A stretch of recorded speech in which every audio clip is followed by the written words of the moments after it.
One of the most important lessons in business that I've learned over the years is that it's all right to say no to things that no longer serve you. Which for us here at Two Sisters Flower Farm, well, that means that we're letting go of growing hardy annuals this year. Now, allow me to explain, because I feel like you're going to want to get ahead of me and infer that hardy annuals are a group of flowers not worth growing. That is not what I'm saying at all. From a flower business perspective, I think hardy annuals can be a great low-cost way to extend your growing season and help you capture more sales earlier than you traditionally would with just warm season flowers alone. Now, that being said, in this video, I plan to share with you the specific factors that led me to make this decision. And for those of you that are interested in adding hardy annuals to your seasonal lineup, well, I also want to use my experience and share tips that helped me be most successful when hardy annuals were something that we focused on. So if that sounds like something you're interested in, let's get right to it.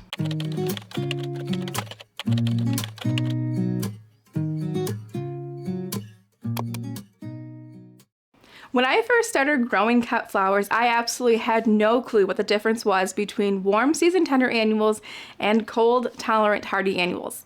All I knew was that when I got started that I loved growing flowers and I wanted to grow as many flowers as possible so that I could build a business around it. Now, for those of you that are starting with what feels like very limited resources, I can relate to that on so many levels. I mean, I did not have access to any sort of protected grow space like a heated greenhouse or even an unheated tunnel.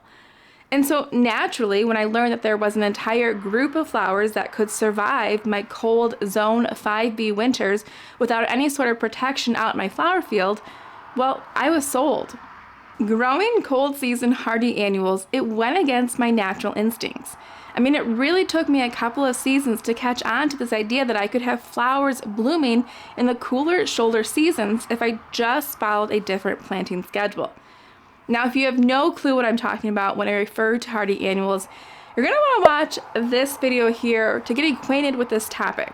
Or better yet, just buy the book Cool Flowers by Lisa Mason Ziegler. I'll link that resource down below as well.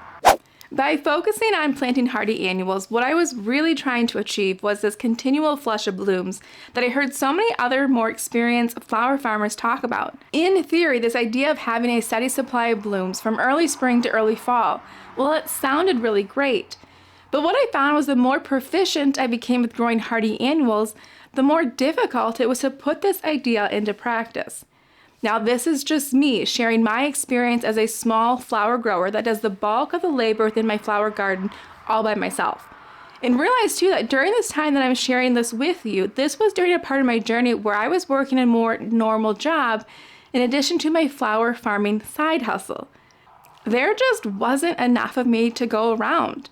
You see, my hardy annuals started blooming in late May, early June, around the same time that I was doing the work to get my warm season garden started outside. And for me, I found it difficult to divide my time effectively so that I could harvest and sell my cool season hardy annuals while also making sure that I got my warm season flowers in the ground so that I could enjoy an abundant summer season as well. I couldn't shake the feeling that I was always dropping the ball somewhere.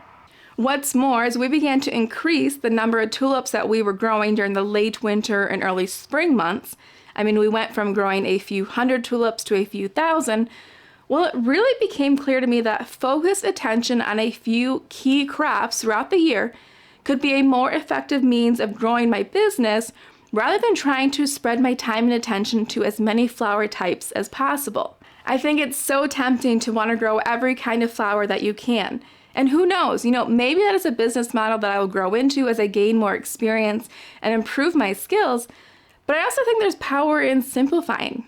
For me, adding more to my calendar and trying to juggle all that went with that, it led me to feel overwhelmed.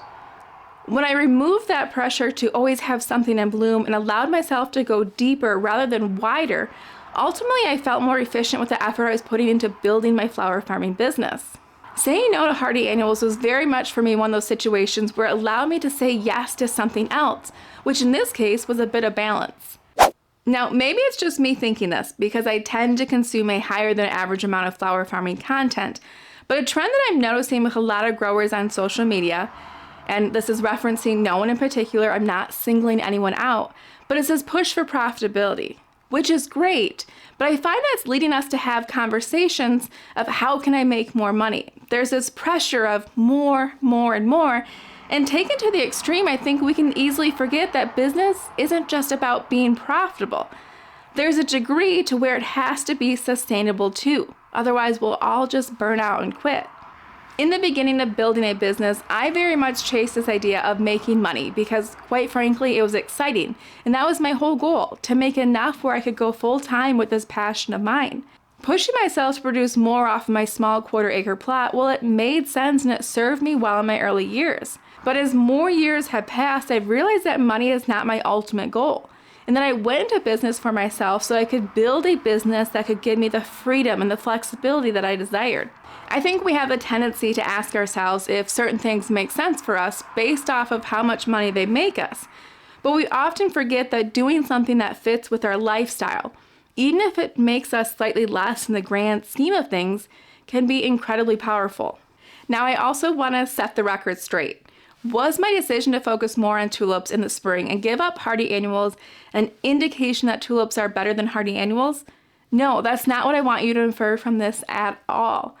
It's hard to make a blanket statement because decisions like what is the best flower crop to grow, well, these sort of decisions don't happen in a vacuum. They are very much dependent on everyone's unique circumstances.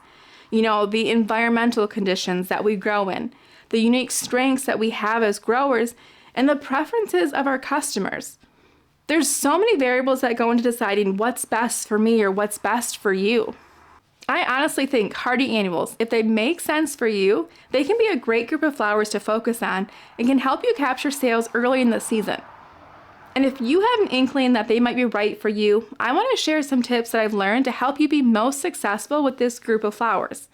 So in my early years of growing hardy annuals, I approached our early spring season much the same way that I approached our warm summer season. And I thought that mixed bouquets would be the ticket to having flowers that my customers would want to buy. Now, the only problem was that since I'm located in a more northern climate, if you don't know, I live in West Michigan, I struggled in having enough variety in what I could grow so that I could create these beautiful mixes of flowers that I was envisioning. You see, I prefer to fall plant my hardy annuals and overwinter them. I feel like I get better quality flowers that way, rather than planting hardy annuals in my very early spring season. And truthfully, that limits what I'm able to grow. There's only so many flowers that are hardy down to my zone 5B climate. I think it was during my third season of growing hardy annuals that I threw variety out the window and simply planted the hardy annuals that were easy to grow in my area. I had an entire row of yarrow, feverfew, 2 rows of campanula, black-eyed Susans. And when I went to sell those flowers, rather than try to create some sort of mix, I instead packaged everything in straight bunches. And much to my surprise, it was a huge hit. The campanule in particular was very popular because a lot of my regular customers had never seen a flower with that unique shape before. And they were equally impressed with how long it lasted in the vase. I mean, if you've never grown campanule yourself, then know that despite having delicate bell-shaped petals, campanule is extremely durable in the vase, lasting anywhere between 10 and 14 days. The lesson I took away from this was that spring flowers are generally in high enough demand that customers don't mind straight bunches. If you live somewhere like me that experiences long, cold winters, well, when spring rolls around, I think people are just relieved to see any pop of color, that they're not picky as to the specific flowers that make up that color. I stress less nowadays about having that perfect mix of flowers and instead choose flowers I know can stand on their own if need be. Grow what grows well for your area. I think this is true for any crop, but this rule especially is important with early spring crops that are less forgiving.